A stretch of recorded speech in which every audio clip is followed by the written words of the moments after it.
Faire le bien. Savez-vous ce que c'est encore aujourd'hui de faire le bien? Avez-vous envie également de faire le bien? C'est-à-dire d'éviter de regarder votre nombril, de lever la tête, d'avoir une ouverture d'esprit, du regard et du cœur sur les autres. Aujourd'hui, à notre époque, nous vivons dans un monde de nombrilisme, d'aveugles, mais pas de muets. Les gens qui critiquent, il y en a tous les jours. Grand bien leur face. Mais des gens bien, il y en a également tous les jours. Et les gens, justement, qui font le bien, en général, je dis bien en général, sont guère malades. Ils sont toujours bien portants, ils dorment bien, ils mangent bien, tout va bien. Et surtout, ils retrouvent le sourire et ils peuvent le partager. D'accord? C'est quelque chose d'inné en soi. Le partage des choses gratuites, en dehors de toujours l'argent, bien sûr. Faire le bien, c'est aussi une chose gratuite. C'est fait avec le cœur. On a envie de le faire. On a envie de le meilleur. On a envie de donner le meilleur de soi-même pour autrui. Ça nous donne une grande satisfaction, évidemment. Mais également, ça rend beaucoup service à d'autres. Aujourd'hui, les gens se tournent le dos, ne se parlent plus. À peine s'ils se disent bonjour entre voisins. À peine s'ils s'invitent les uns les autres à prendre un café, à ouvrir leurs portes. En fait, depuis surtout le 2018, le temps du Covid, ça a été vraiment divisé pour mieux régner. Je crois qu'ils ont réussi un petit peu dans ce sens, de séparer les gens avec les phénomènes de la distanciation, qui a été un total prétexte. D'accord?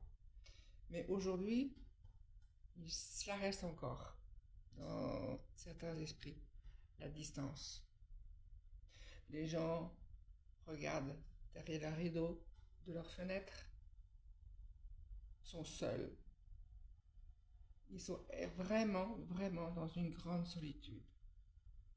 Ils se plaignent d'être seuls, mais cela ne leur vient même pas à l'idée d'aller toquer à la porte de leurs voisins pour les inviter à prendre un café.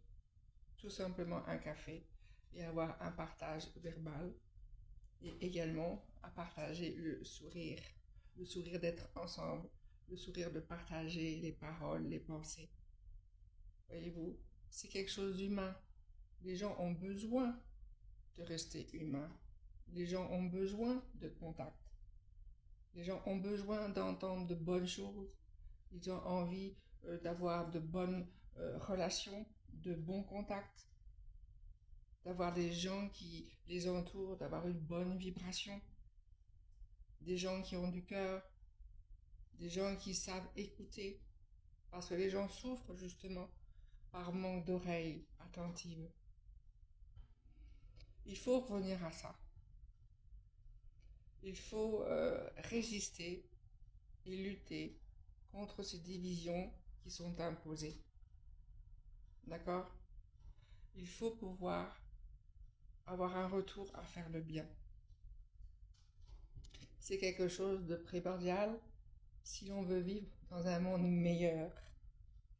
Les gens voient justement que le monde se détruit, en fait. Voyez-vous? C'est en période vraiment apocalyptique, réelle. C'est vraiment une guerre spirituelle. Vraiment qu'il y a. Donc il faut se réunir pour se permettre de continuer à faire le bien, tout en parlant du bien, parce que ça fait du bien d'entendre parler du bien.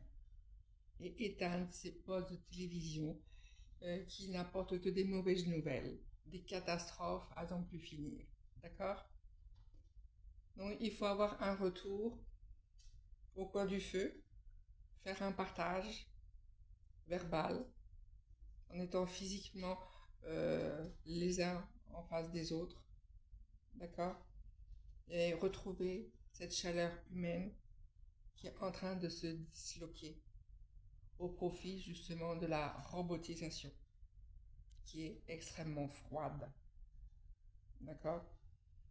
Donc il faut s'unir, se rassembler et se soutenir les uns les autres dans une grande solidarité pour retrouver la paix dans ce bas monde dont tout le monde souffre et réclame. Donc il faut agir et vraiment, vraiment passer à l'action. Il n'est jamais trop tard pour bien faire.